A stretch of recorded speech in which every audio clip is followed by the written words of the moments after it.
Bueno, estamos aquí para presentar o programa ELOS, que é un programa de voluntariado lingüístico que comezou en Santiago e que agora esperan, vamos a poner en marcha dende o Concello de Carballo. É un programa esencialmente o que fai é poñer en contacto a persoas que teñen interese en aprender ou coñecer ou mesmo incluso mellorar a súa competencia lingüística en galego con outras persoas que teñen a vontade de deixar ou facilitar o seu tempo libre para que esa competencia sexa adquirida pola outra persoa. Despois, falará Tono, que é o coordinador do proxecto, xa vos explicará un poquinho a quen vai dirixido, como nos podemos inscribir e en que consiste un poquinho o programa. Eu simplemente quero deixar un pouco aquí como concelleira delegada da área de normalización lingüística o importante que é para nós este proxecto e mesmo que estades facendo agora, que son os obradoiros de acollemento lingüístico, porque é verdade que a lingua galega medra cando se fala, pero eu creo que medra moito máis cando alguén que non a coñece dende o berce, cando se molestan a aprendela, en querela, en amala e en falala. A única forma de que a lingua medre e siga aí sendo un patrimonio inmaterial de todos nós é que haxa xente como a vos, que a poña en valor, que a queira e que a fale.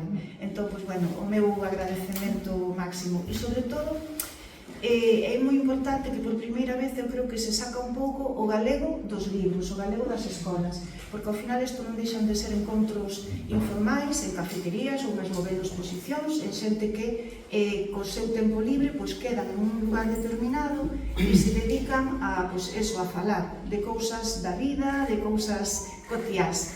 Entón, eu creo que iso xa é un chanzo moito máis alto do que estamos agora conseguindo. E eu, por min, xa lle paso a palabra a... Contar un pouco a historia. O ELOS, concretamente, iso, como xa dixeches, naceu en Santiago de Compostela e naceu a raíz dos obradoiros de acollemento lingüístico, que a súa vez en Santiago naceran un pouco tamén seguindo a Carballo, porque aquí xa houbera hai anos, antes de haber en Santiago, había obradoiros de acollemento lingüístico en Carballo, despois interromperonse uns anos, despois empezamos en Santiago, en outros sitios. Entón, como naceu? Naceu dunha demanda do alumnado, fundamentalmente, porque comentaba que moitas veces que lle era complicado poñer en práctica aquilo que aprendían nas aulas, poñelo en práctica fora, non? E aí, por unha multiplicidade de causas, pero fundamentalmente por dúas. Unha, porque hai unha barreira psicolóxica, que empezas a aprender unha nova lingua nun ambiente determinado, con as persoas determinadas, pero iso non quere dicir que che sexa cómodo poñela en práctica fora dese lugar. Ese era un primeiro problema. Pero despois hai outro, que ten que ver con ese proverbial, entre comillas, amabilidade galega. Entón, é que moitísimo alumnado queixábase de que incluso con persoas galegofalantes, cando estas persoas de fora lles pedían que, por favor, falan galego, porque quero aprender e tal, as persoas galegofalantes custaba saber que a outra persoa viña do outro lado, era de fora, non era galegofalante nativa, custaballes moito, sempre lle falaban en castelán. Entón, acórdame que fixéramos unha especie de campaña así cutre, como un exercicio da clase, pero a raíz de aí naceu a historia, finalmente puxose en práctica, apelando iso á colaboración da cidadanía galega, de todas as persoas que quixesen botar unha man.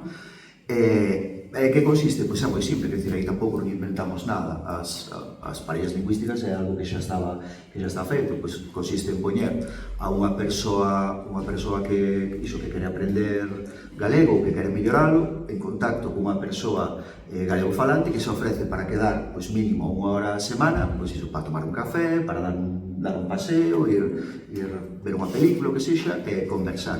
Sempre insistimos en que hai que entender que non son clases, que non se chepa un profesor particular, en base á práctica. A verdade é que tivo bastante éxito en Santiago agora mesmo, que estean participando, que pasase no seu momento, hai casi 400 persoas desde hai 3 anos que participaron no proxecto. Hai que dicir tamén, un punto para min importante, cando hai a posibilidade, intentamos ofrecer bidireccionalidade, é dicir, cando a persoa galegofalante, a inscripción é como vai ser aquí, na página do Concello, pídense unha serie de datos, Eu sempre fago o mesmo chiste estúpido, que somos como unha páxina de citas destas, pero non temos pasta para, non hai pasta para algoritmos, entón son eu que vou mirando e tal, porque claro, hai que compatibilizar unha serie de datos, é dicir, cando é o mellor día para ou horas para quedar de calquera persoa, un pouco a idade tamén, os intereses, porque intentar que sexan compatibles, non? Para que a xente teña algo do que falar, se vive máis ou menos cerca ou iso. Entón, nada, facemos hai sempre un encontro previo, tamén, tema de protección de datos, falamos, cando se establecen eses encontros iniciais, nese momento ainda non se intercambia ningún dato cunha persoa coa outra, despois dese encontro previo, son as propias persoas as que deciden xa se van continuar de xeito autónomo, non? Non é moito máis, despois iso é quedar e punto.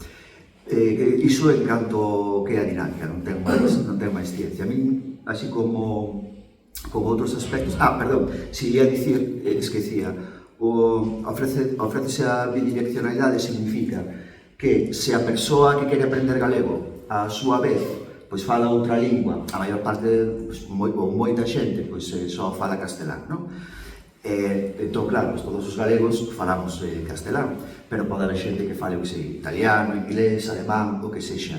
Se a persoa galego falante lle interesa tamén a súa vez pois practicar ese outro idioma, ese é un criterio para unificalo, porque así pode ser bidireccional, non? É un aliciente tamén para que as persoas galegofalantes se animen a participar. E así como, si me gustaría dicir, cuestións prácticas creo que son esas, si me gustaría dicir que isto vai de lingua, a lingua é moi importante, evidentemente, pero casi incluso máis que de lingua vai de persoas, non? A ninguén nos escapa que neste momento histórico no que estamos vivindo aquí en Galicia estáse revertendo a situación. Eu entereime onte, acaba de sair un libro que me parece moi interesante sobre a diáspora galega de Arturo Lezcano, Un país invisible chamase, a epopea da diáspora galega. Todos os galegos e as galegas sabemos o que foi iso, todos tivemos familiares fora. Neste preciso momento a situación é un pouco ao revés. Entón, a mí sí me gusta facer fincapé en que neste caso os obradoiros chamase obradoiros de acollemento, porque queremos situar a lingua non só como un elemento de comunicación, que xa non é pouco, é fundamentalmente un elemento de comunicación, non? Pero tamén creemos que pode ser un pegamento, non? Pode ser algo para unir as persoas. Moitas das persoas que hoxe están aquí, que son que acaban de chegar, algúns virían por unha pequena temporada, outros non saberán, outros terán intención de quedar, son novos e novas carballesas, e temos que entre todos construir algo novo. Eu penso que a lingua galega é un vehículo ideal para construir eso algo novo entre todos. E xa acabei.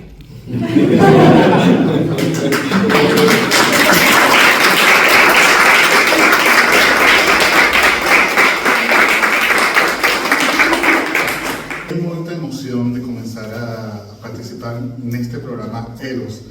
É a experiencia máis inmersiva que vin no comezo do obradoiro de galego, as actividades no concello, tantas cousas que axudan a aprender a lingua galega, que é a mellor maneira de coñecer a vida, a cultura galega. O programa ELOS eu o coñecí há un tempo na web. Quería moito vir este momento en Carballo. Para participar no programa ELOS con estas excelentes personas. Isabel Milagros, que son carballesas, se nota sigue moito. Cando va a ser voluntario. Os exercicios no que a xente ten que expoñer e tal, e o resto ten que facer preguntas, era sempre o primeiro que pregunta, te gusta xe Carballo? Daquela lle di que non. Sí, no, pero, bueno, pedínlles además que estivesen aquí porque as dúas están anotadas como voluntarias. Estamos aquí tamén para aprender si podemos tamén pois colaborar desta maneira. Eu sinto-me contenta, vamos. Visto todo o que dixeron, realmente, falando de Carballo, falando de comida, o que facemos é un proxecto que transcende ao lingüístico, ao idioma, senón que é un proxecto de comunidade, un proxecto de abrazar a xente que quer aprender o noso idioma, pero a xente e a nós mesmos que podemos aprender de outros idiomas, como ben decía Tono, outras palabras, outras culturas, outras vivenzas, outras historias, é acoller a xente no noso pobo vocal, fainos máis humanos e realmente ponnos en valor e darnos máis peso a todos e a todas, porque podemos compartir infinidade de historias. Permítenos aprender galego nun ambiente máis distendido, máis cómodo, co cal facemos amizades, a xente que ven de fora e forma parte de Carballo, forma parte da nosa sociedade. E a única maneira que temos, como decía Tono, nós, os galegos e as galegas que sabemos ben o que é, non nos queda outra máis que abrir os brazos e apertalos con moito cariño. Pois, bueno, antes de nada, benvidas todos. Eu sigo me sinto tamén moi emocionado hoxe aquí, a verdade que sí. Porque, cando coñecen este programa, eu creo que conxuga dúas cousas moi importantes, que é querer aprender e querer axudar. Querer aprender supón, eu creo que é unha inquedanza universal, pero ao mesmo tempo, en vós, en todos os que estades aquí, queredes aprender galego, tamén amosa un respeto e unha inquietud por coñecer o lugar no que vades a vivir, no que as súas costumbres, a súa maneira de ser, e iso tamén demostra que esa parte de gran respeto polo sitio que vos acolle e que está encantado de acollervos. E por outra parte, tamén ten iso de axudar, de colaborar, que é o papel que xogades vos. Para mí tamén me parece fundamental, porque dades parte do vosso tempo, que eu considero algo moi valioso, quizá a cosa máis valiosa que o tempo e a saúde, que van unidas, que tamén é moi bonito que dedes eso, que poñades eso para enseñarles a xente a nosa lingua, unha parte da nosa maneira de ser e de sentir, que tamén iso forma parte do noso sentir. E eu creo que é moi importante, porque vivimos nunha época en que parece que o que se queren son levantar muros, marcar de alguma maneira, evitar que veña xente. Eu creo que é ao revés, creo que é o momento de, como decías ti, de traballar, entender, sempre hai un disco de Pearl Jam que chama Building Bridges, de tender pontes. E eu creo que a lingua aquí xoga un papel fundamental para tender esas pontes para os que vides e para os que queredes conocer o lugar no que vades a vivir, a traballar, a amar e a disfrutar tamén da comida e, lógicamente, tamén do idioma. Desde logo, desde o Concello de Carballo estamos encantados en poder colaborar nunha iniciativa deste tipo, nun programa. Agradecer a Normalización Lingüística que se impliquen e que a Tono por servicios sociais, por suposto, e a Tono tamén por ser unha parte importantísima nesto.